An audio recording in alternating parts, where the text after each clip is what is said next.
Wow, you're 100. I'm 100. Okay.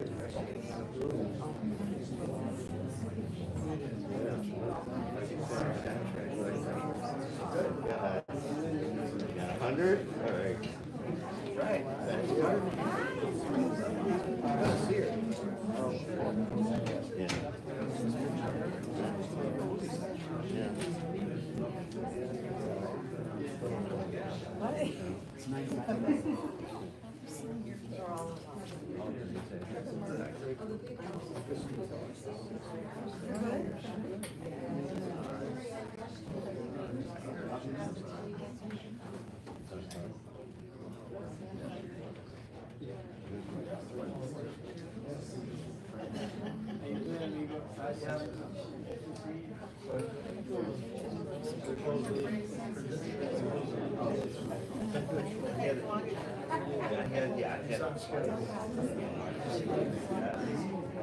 Now I had a once in January 2020.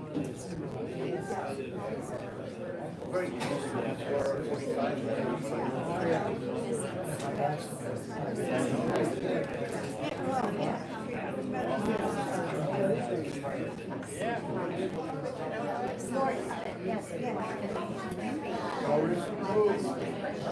No reason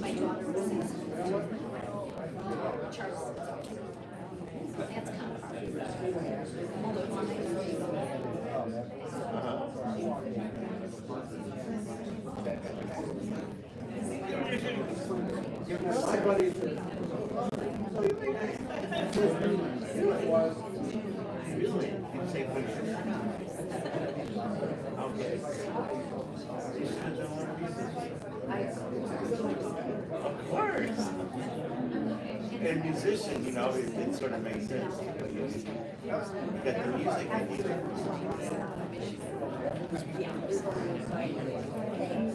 oh, for sure. A lot of people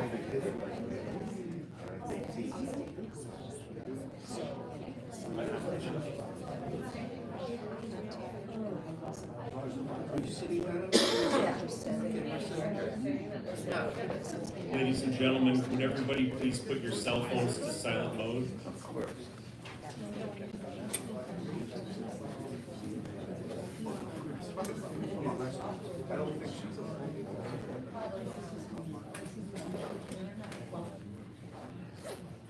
Thank you all for coming, and for the people that are online, you're blocking the. Yeah, there's everybody. Thank you again for joining us. The service is going to be conducted by Rabbi Charlene Brooks. We will begin by doing the traditional cutting of the ribbon. The immediate family, those who are wearing the ribbons, we will do Kriya. Please come. Do you want to stay seated?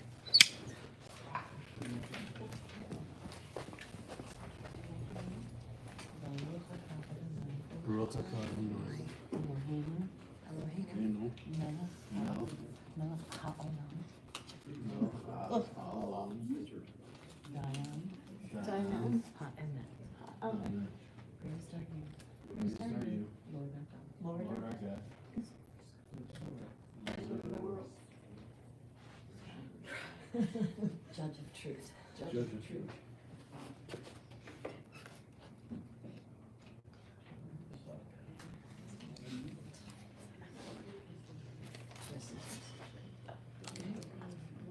Just the two bottom corners. Pull one up.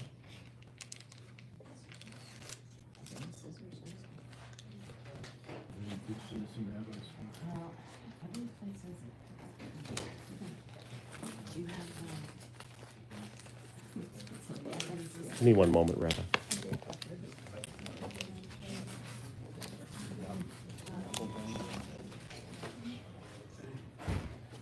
Cutting of the ribbon is our heritage when Jacob found out what his son had done. He ripped his clothes. And this is a tradition that we carry forward when we lose someone that we love. Only this ribbon does not want to come. Here we go. Yes, it's just like Belle. We just go like this.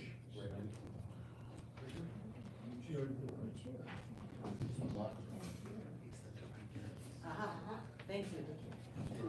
Yes. Is there anybody that doesn't have a program?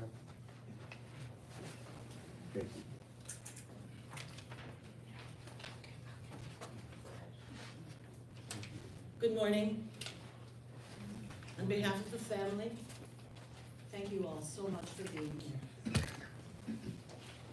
We're going to begin with the Psalm 23, the psalm that King David wrote when his own son passed away.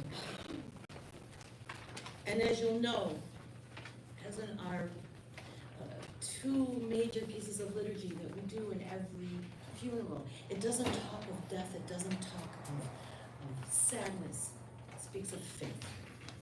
So please read along with me, Psalm 23, before I chant this in Hebrew. It's on the inside of your handouts. If we could read this together. The Lord is my shepherd, I shall not want. He maketh me lie down in green pastures. He leadeth me beside still waters.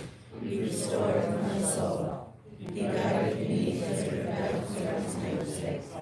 Yea, though I walk through the valley of the shadow of death, I will fear no evil, for thou art with me.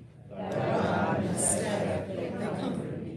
Thou preparest a table before me in the presence of mine enemies. Thou hast anointed my head with oil, my cup runneth over. Surely goodness and mercy shall follow me all the days of my life, and I shall dwell in the house of the Lord forever. Mizmor leDavid, Adonai ravelo echsar. Bina deshe yar b'tzeini al minuchot yanaleini. Nafshi eshaveh, nafshi eshaveh, gam cheni b'ma'at letzedek b'ma'at shemo.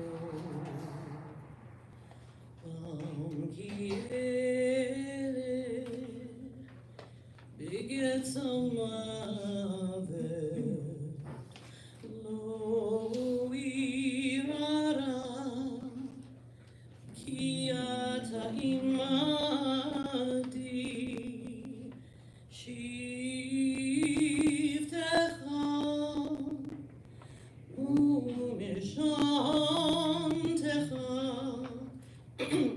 umishantecha, umishantecha.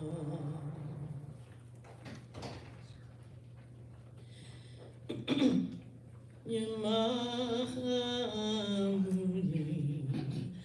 taroch lefanai shechem, taroch lefanai shechem, taroch lefanai shechem, neged tzor rai rai, shanta b'shemen, shanta b'shemen roshi,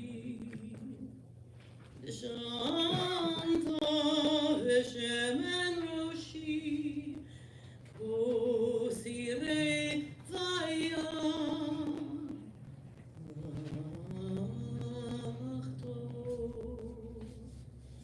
achto v'chesed, yirgifuni, kol yemei chayei, v'shavti me'evet Adonai.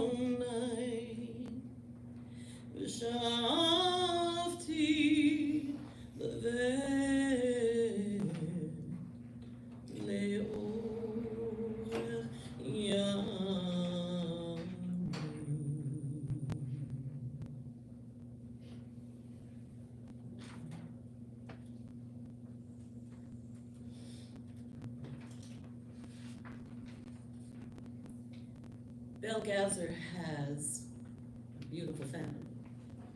And there's so many people here who want to share their memories and their thoughts. And I would like to invite up her grandchildren first, Rachel and Casey, to speak.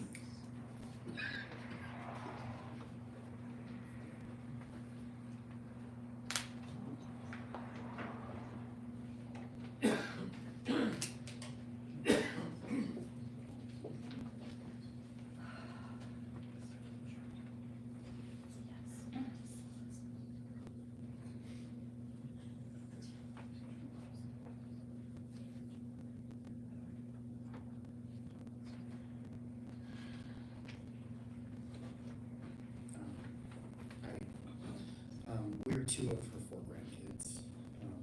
My name is Casey, and I just want to say thank you, Grandma, for being such a supportive role model, and thank you for being available to us when we needed it. I'm Rachel. Grandma was strong of body and mind. She never complained. She was kind, warm, so loving, and non-judgmental. She was the most accepting of all of our relatives in her generation. She would drop everything to be there for us when we needed her. And she passed this kindness and strength down to her children, her grandchildren, and her great-grandchildren. I see it in all of us.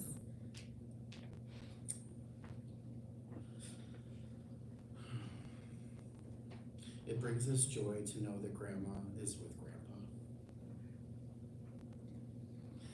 I love you, Grandma.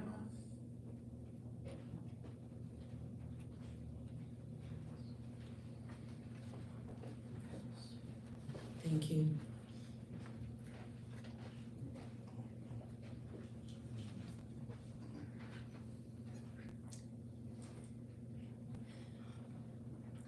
Belle was truly loved and grateful for your love.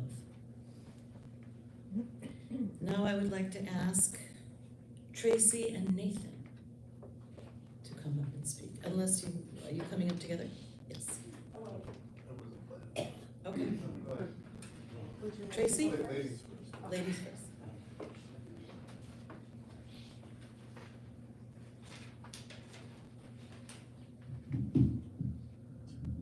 Sorry. I'm Tracy Kantowski. I'm Chuck and Beth's daughter and Belle's granddaughter, the oldest original granddaughter, because I gained two older siblings when my dad and Beth got married. But I've been Belle's granddaughter the longest, which is a privilege that normally I don't like, but in this case, I'm honored to be the oldest one with her. I was very fortunate growing up to be able to spend a lot of time with my grandma and grandpa. Grandma and I loved, in particular, to shop together, play cards together. She's the one that taught me to play Rummy 500. And as Rachel spoke to and Casey, she was so kind and loving, right? She hated to see me lose. She did everything she could.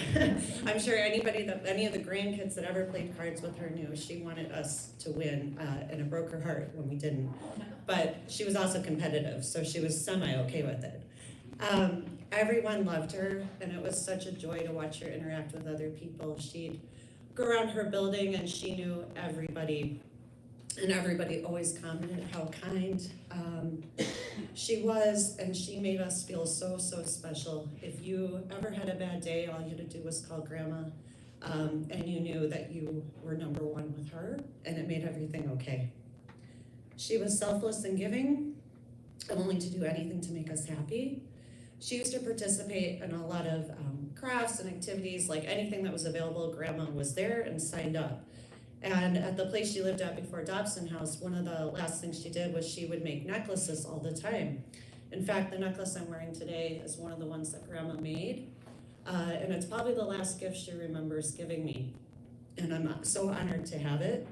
I'm sure many of you have some of her special treasures too, because they were given out.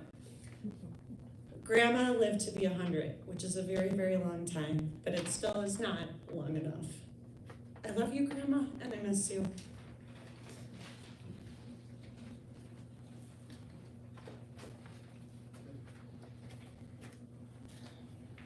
That was beautiful.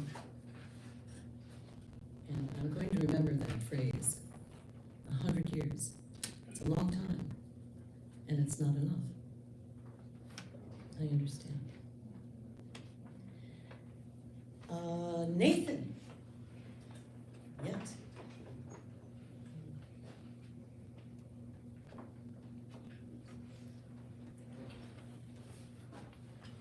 Good morning, everybody, and thank you for coming. So much has already been said, so I don't want to take too much of your time. One thing that really stuck with me, because we all are here to see for our grandma.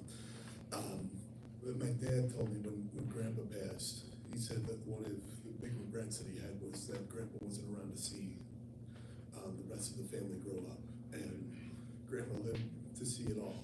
And she was such a loving, supporting person that I'm so happy that she got to see not only her grandkids, but her grandkids grow up. And just, it's really stuck with me. So again, I appreciate y'all coming. Thank you.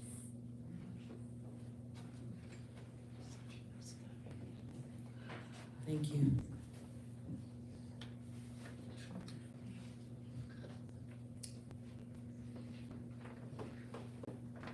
It is always so beautiful, number one, to have grandchildren, but to have them all come up and speak. And now I would like to ask Belle's son, Chuck Gavzer, to share some words.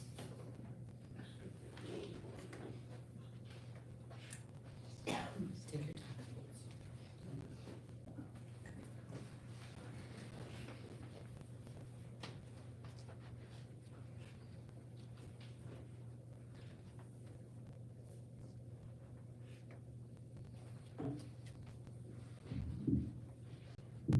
Thanks, Rabbi.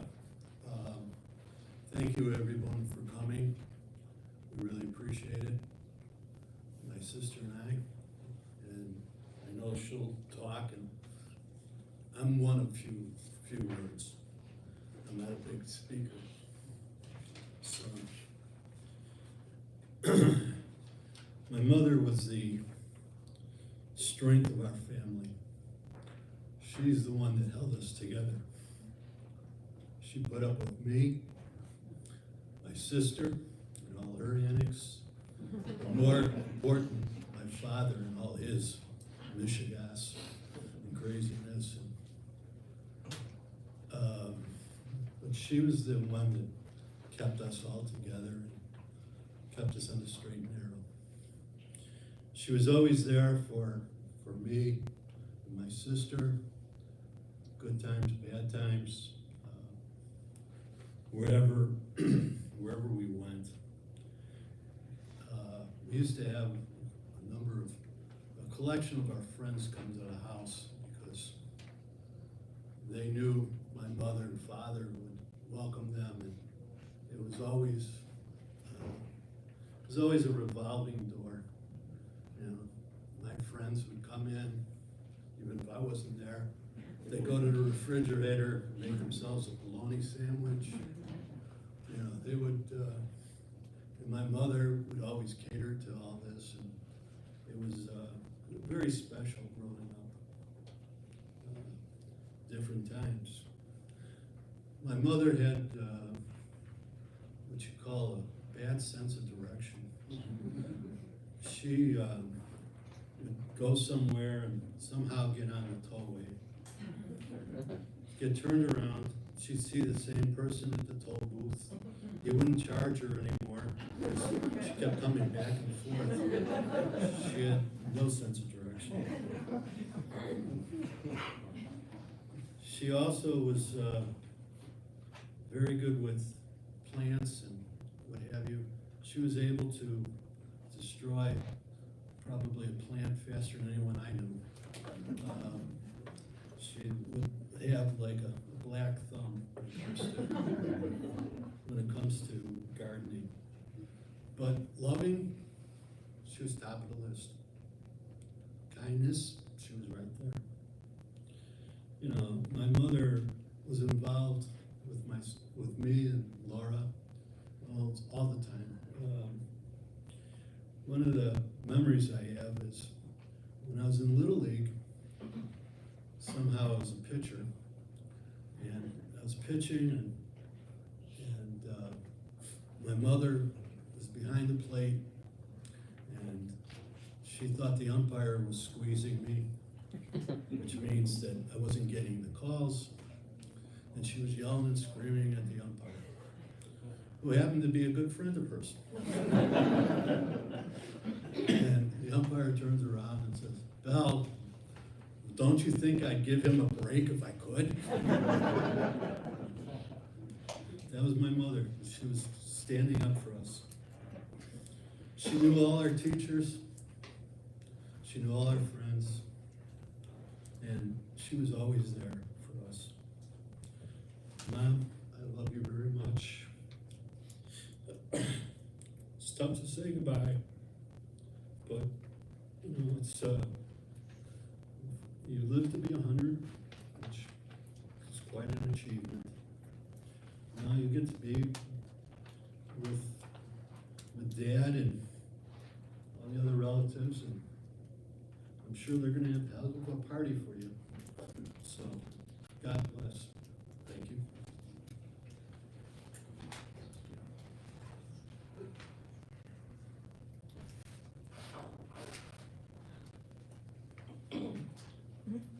Thank you, Chuck.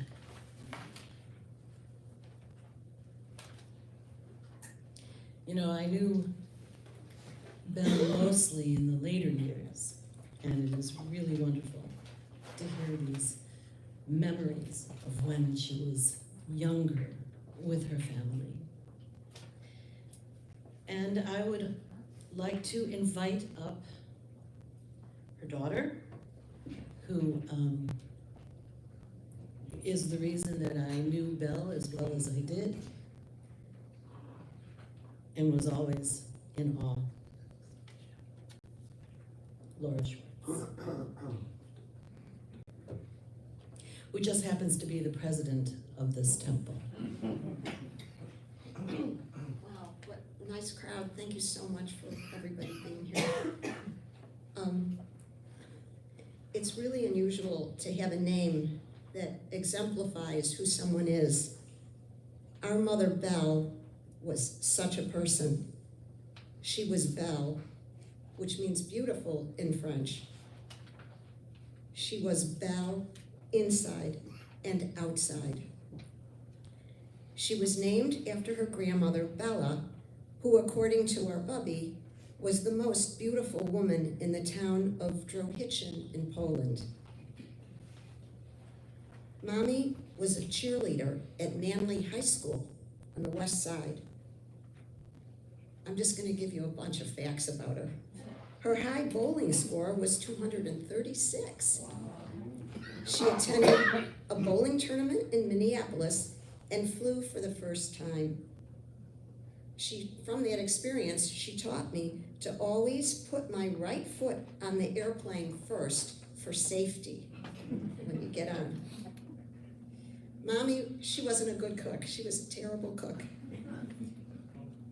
When my father went on Weight Watchers, we all went on Weight Watchers. We suffered through a Weight Watchers veal cabbage stew made with tomato juice for several years. The idea was that you could eat a large helping and not gain any weight. Fortunately, she did make killer brownies and a pretty good egg salad. Our mother had sail radar. We were dirt poor growing up, but my brother and I really didn't know that we were so poor because Mommy always found a sale and we always managed to have what we needed. I remember receiving plastic boots that were 2 sizes too big for me for Hanukkah one year because Mommy found a really good sale. She taught me to go straight to the back of the store to the marked down items. I happened to be wearing a 3rd marked down top, Mom. You'd be very proud of it. Great deal. Our mom was always reading fiction. She visited the Bookmobile weekly and read most of its books. She was a grammar expert. Mommy was always correcting our grammar. She was a stickler about it. I remember telling her, I remember her telling me, don't say, don't get me down the blanket. You must say, get the blanket down for me. And I thank you, Mom, for being a stickler on my grammar. It really helped me in my career. When she was 76, she had her first hip replacement, and then the second one replaced at age 94. She was always physically active, walking around her building, taking chair aerobics.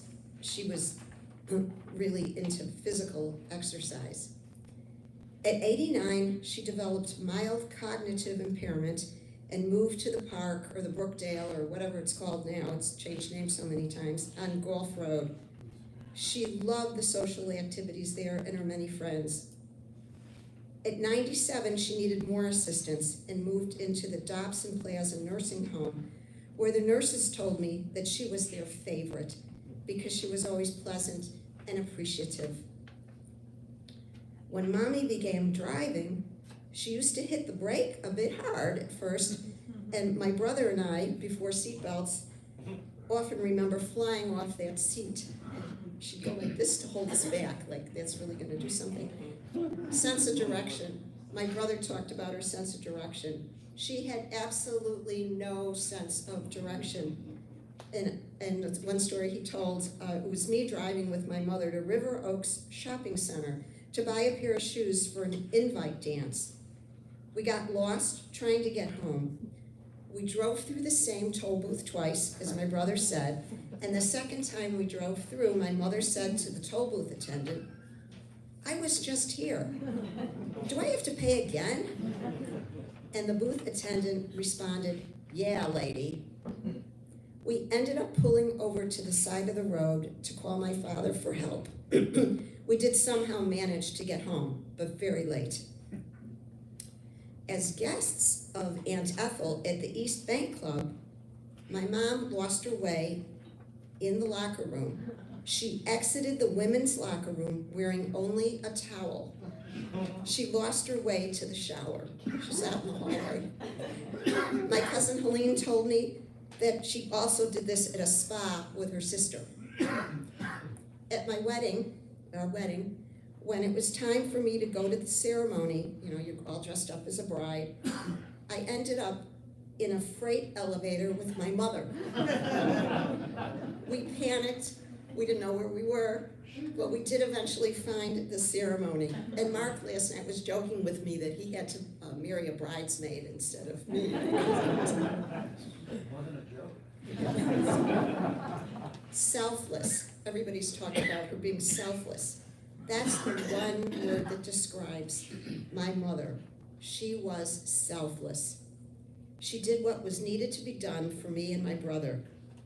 Once, after shopping with my mom downtown at Patsy Rue, if anybody remember that dress shop, for my bat mitzvah dress, she took me out for lunch to the tartan tray at Carson Peary Scott. I ordered my favorite meal, a scoop of cottage cheese, a small Jell-O, and a scoop of tuna fish on a tartan tray for 74 cents. I devoured my special meal while my mother drank a 12-cent cup of coffee. She told me she was dieting, so I was wondering, why aren't you eating? I didn't question her. However, many years later, she admitted that she didn't have enough money to buy herself a lunch and still be able to afford our bus fare home. She spent most of her money on me. I got through it.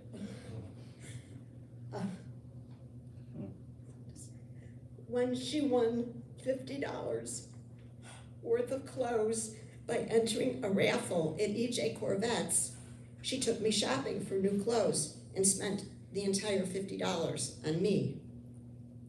In order to pay for my college tuition and later our wedding, she took a miserable temporary job as a secretary downtown. She used to get sick riding the bus, in the back of the bus. She'd throw up.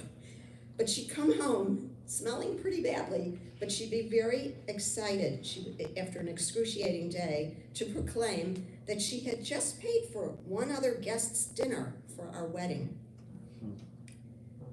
Mommy was 19 when her father died. She immediately went to work to support her mother and sister. She told me she would put the money she earned in her mother, our Bubby's, hand. To raise a little money for our family, my mom would pile my brother and me in the car and drive a long distance to deliver frozen sliced roast beef to bars. She would carry the heavy boxes into the bars while my brother and I waited. We were probably fighting in the car. When I was hospitalized, when I was at the University of Illinois, my appendix had ruptured. She came to the hospital. She slept in a chair in my room for a week to ensure that I was being cared for properly. She never left my side.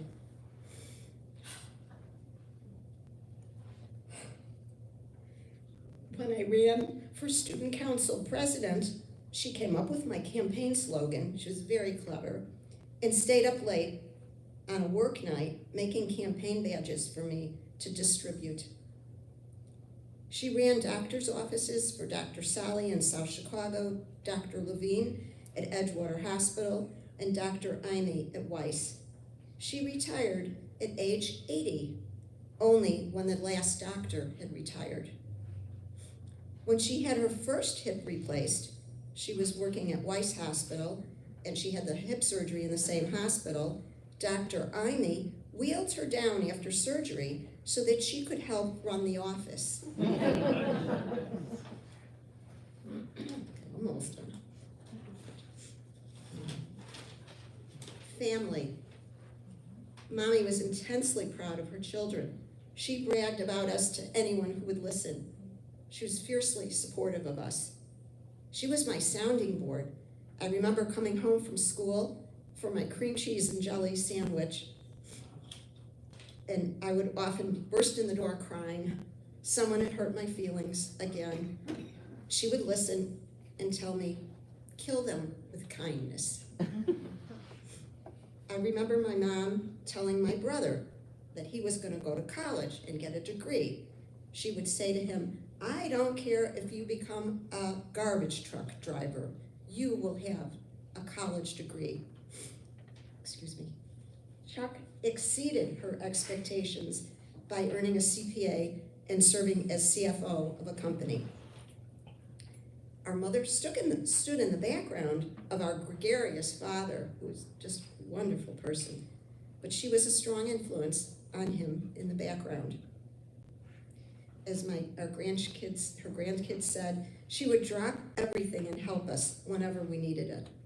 In fact, when Rachel went into labor and her former husband was in medical school in Mexico, Rachel called my mom and asked her to drive her to the hospital, where she waited until I arrived from work. One time, she found herself at a Cubs game chaperoning my brownie troop. She looked at me and asked, what am I doing here? I told her that I had volunteered her. I always knew I could count on my mom. My father ran a small carpet cleaning business from our house. I remember my mother answering the phone and spelling our unusual last name. She came up with G as in George, A, V as in Victor, Z as in zebra, E-R. A little jingle that came in handy until I got married, if no one can spell our name. At the end of Mommy's life, she was surrounded by the love of her family, including her 2 canine grandchildren, Blanca and Buttercup. She was the best mom that I could have ever hoped to have. I love you, Mommy. Rest in heaven with Daddy. Thank you.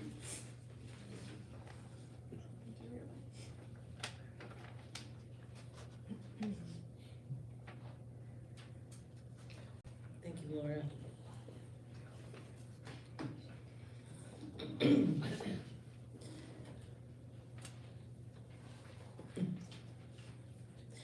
Laura, Laura wasn't sure she could get through that, but she did, and beautifully.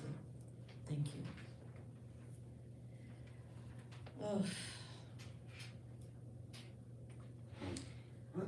Belle Gavzer, and I understand when I first heard your maiden name and your mother's last name, Gavzer. Gavzer? It took a bit, so I would have appreciated that jingle for you to explain it to me. But Belle Gavzer, she lost her father, as you said, when she was only 19, and it inspired her, even more than she was inspired when she was younger. She worked incredibly hard from a very young age, and she always put her family first. I can see where Laura gets her zest for life. Belle's, this is something that they shared with me. Belle's work ethic was unbelievable. And I know from personal experience that she passed this down to her daughter Laura, and I'm sure to the rest of her family. Now, we've heard all these lovely memories and ideas about Belle, but I want to share a beautiful love story. A beautiful love story between Belle and her husband, Meyer. They met while they were in high school, and after Meyer graduated, he joined the Army.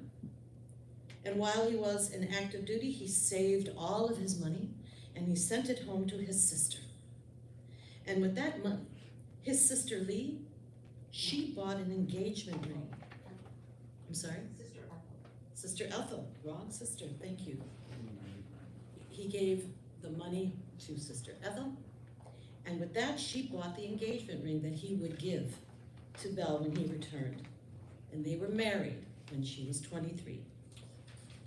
Now, Meyer Gavzer not only loved his wife, but he worshipped the ground that she walked on.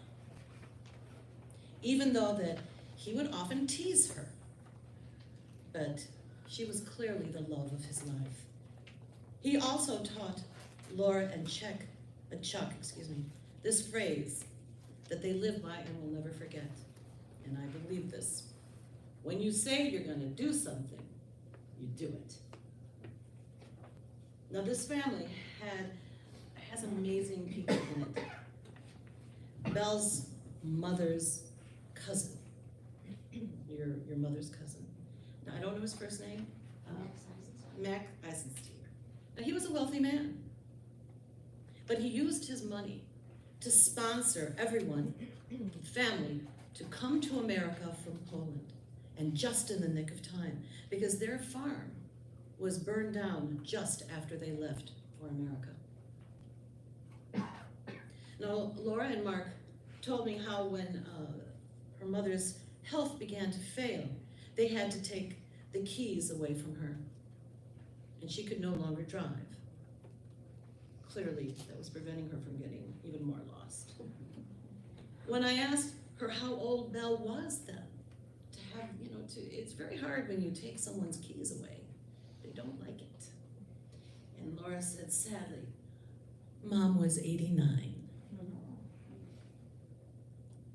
89, and she was still driving. In fact, Belle didn't need private help and assisted living until she was 94. 94. It's amazing. She was blessed then, also with wonderful caregivers. And speaking of caregiving, I know, Chuck, that you were there for your mom and supported her, but I don't think I've ever seen as much dedicated time and care as Belle received when I watched Laura run to her side. When I say run, I mean run. Laura's always on the run, literally. And most of the time, it was to go visit her mom. I gotta go visit mom. I gotta go visit mom. What are you doing? Well, we play balloon volleyball. And it didn't matter whether Belle was completely aware of what was going on or not. That is what they did all the time. And even when Belle was unable to communicate easily, no one complained. Laura never complained. And she never stopped her very often visits. Now here are some adjectives that Laura and Mark used to describe dear Belle. It would have gone on, but we have generous. She was caring. She was kind. She was beautiful. She was clever. And as was mentioned, most of all, she was selfless. Always put her family first. Belle had a large and beautiful family that she loved each and every one of you so, so much. All of you. Because when you have that much beauty, as you said, the name Belle, when you have that much beauty inside of you, there is no end to the amount of love that you can share. She loved her son, Chuck, who shared his memories of his mom, her daughter, Laura, and husband, Mark, and all her grandchildren, Rachel, Casey, Tracy, and Nathan, who spoke so lovingly about their grandmother. And she was also so grateful for Amy and Matthew and their whole family, and all of her great-grandchildren, Ethan and Lila, Mia and Evan, Meyer, Addison, Cormac and Max and Mitchell. Wow. What a blessing. She was also a devoted music lover. I want to share with you, this is a scientific fact, that even when you have dementia, if you are suffering from dementia, there is a part of your brain that does not get affected. And I'm pointing to it because somebody told me it was right here. There's a portion of your brain that will continue to receive music and understand and appreciate music, especially a song that you have loved through your life. Now, she was so much a devoted lover of music that last year, when it looked as if Belle was making her transition, and all of the cords were removed and everyone was preparing for her passing, I came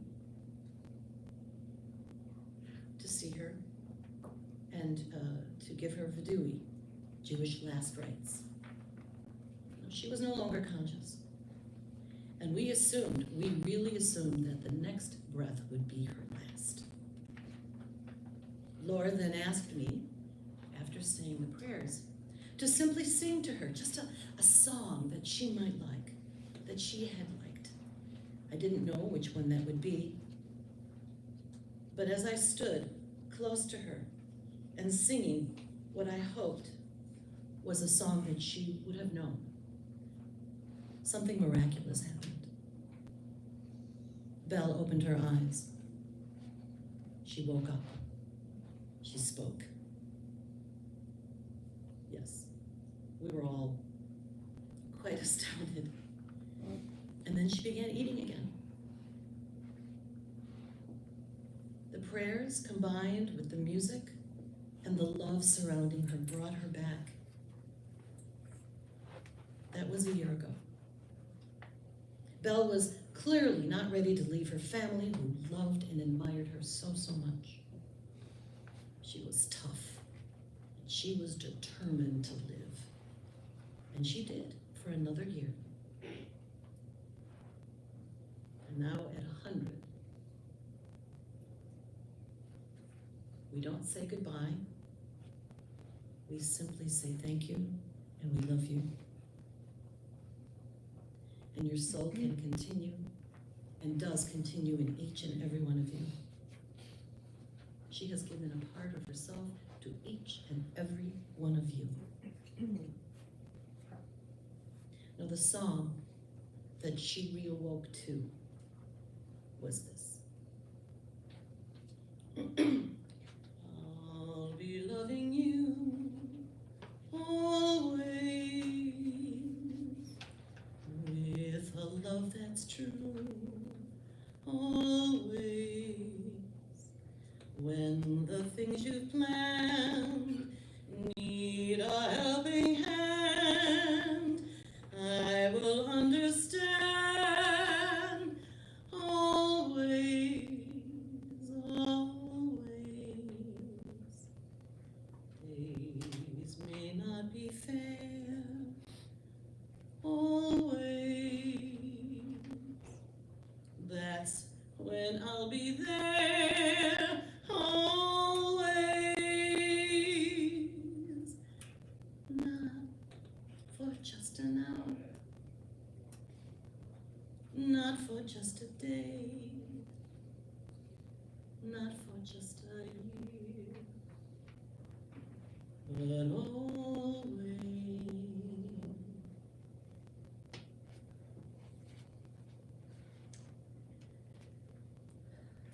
We have two very traditional prayers that we chant and recite at every funeral. And the first one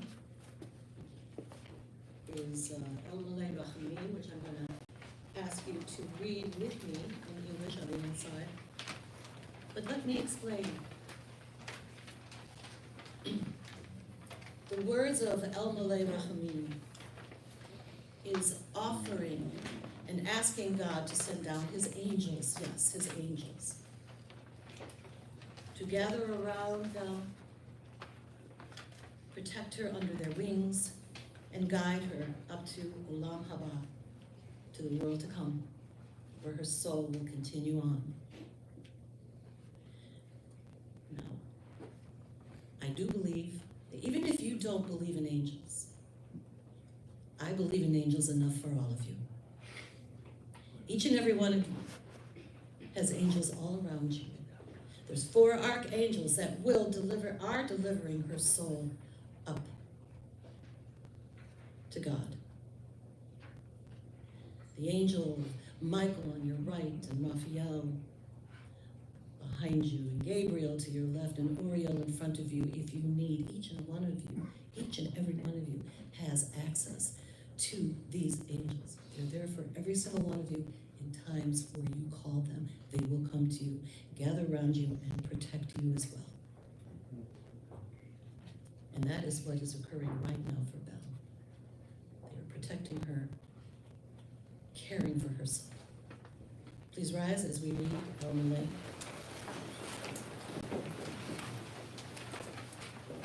Compassionate God, eternal spirit of the universe, grant perfect rest in your sheltering presence to Belle Gavzer, who has entered eternity. O God, have mercy, let her find refuge in your eternal presence, and let her soul be bound up in the round of everlasting life. God is her inheritance. May she rest in peace, and let us say Amen. Please remain standing.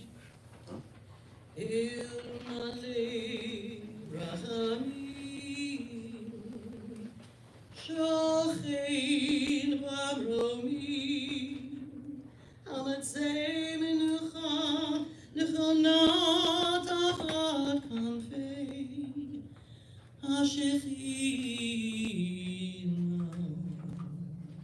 Im Kedoshim, Utohorim, Kazahar Arakia, Nazhirim, Et Nishma, Belebat Rachel Avraham, Leolama, Barachamim, Yastireina, Deseiter Kinafaleo, Lami, Bitror, Achayim, Et Nishmatam, Adonai Hu, Nachat,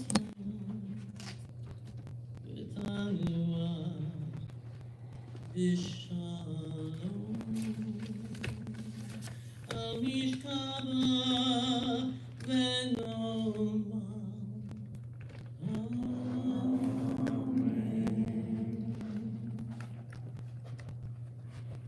When we recite Kaddish, we say it with faith. We say it with the knowledge that we are speaking directly to God and to Belle. And this is something that can keep you connected if you recite this. It gives her soul strength. I don't know if Belle's soul really needs any more strength than she already has.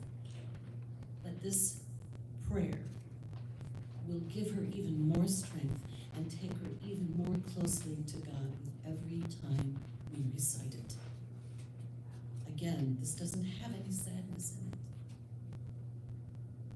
Kaddish, like comparable, I guess, a little bit to the Our Father prayer, means we believe, we have faith, and we love.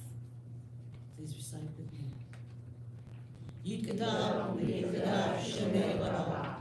Yikadam, Yikadam, Yikadam, Ayom, Yom Hom, V'chagei, Techobei Yisrael, Ba'aralah, Zman, Avrim, Viru, Yehei, Shnei, Barak, Barak, Elam, Me'ayam, Yitbarach, Yishtabach, Yitbarak, Yitbarmad, Yitnaseh, Yitadar, Yitaler, Yitallah, Shmei, Yishar, Le'elam, Yitol, B'chata, Nashkata, Tushbachata, V'nechamata, Tamiran, Yamav, Yehei, Shlam, Rabba, Shemayim, Chayim, Aleinu, Yaakov, Yisrael, Yimur, Yosei Shalom, Yiromah, Uyachasei Shalom, Aleinu, Yaakov, Yisrael, Yimur, Amen.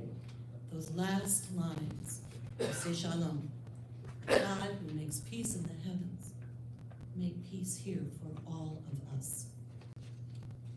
And peace to them. Amen. Please be seated.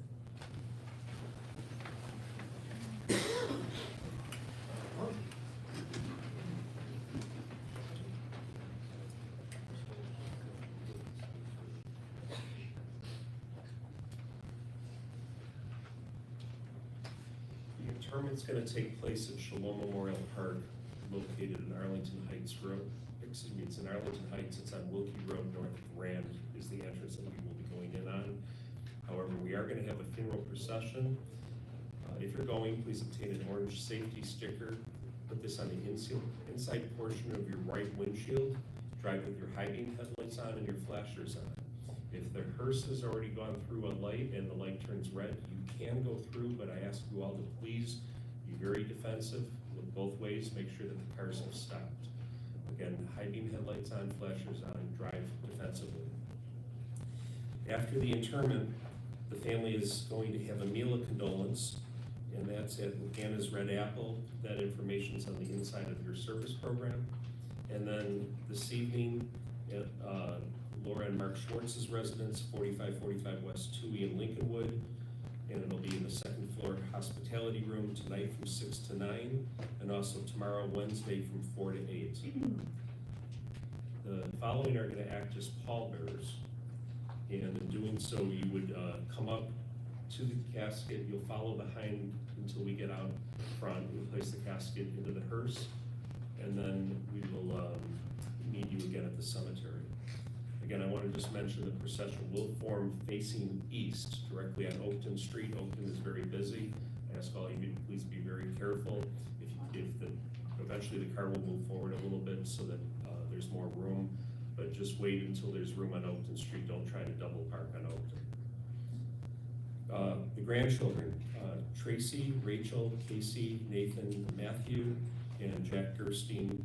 At this time, if you would all please come forward.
Before COVID. Before COVID.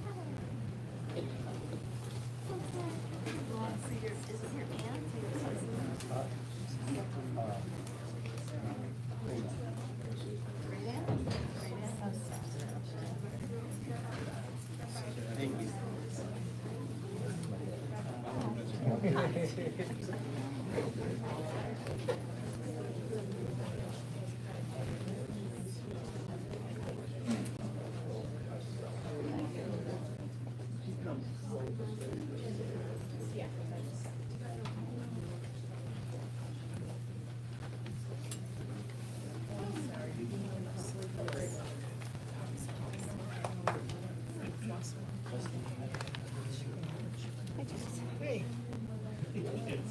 You think about it, should have called you, could have rode with us. No, neither am I.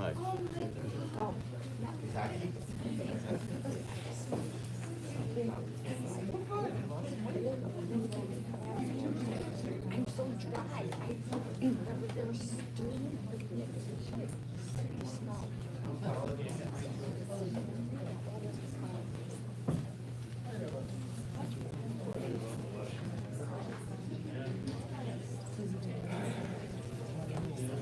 She had a long life. She had a long life. Almost like mom. Who's mom? Super hard. No, she was, almost 101. Oh my God, safe travel. Listen, ladies.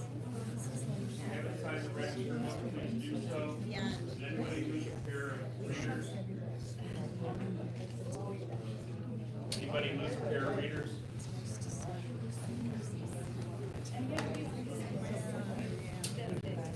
If you haven't signed the register book, please do so. If anybody's lost a pair of readers, these were found.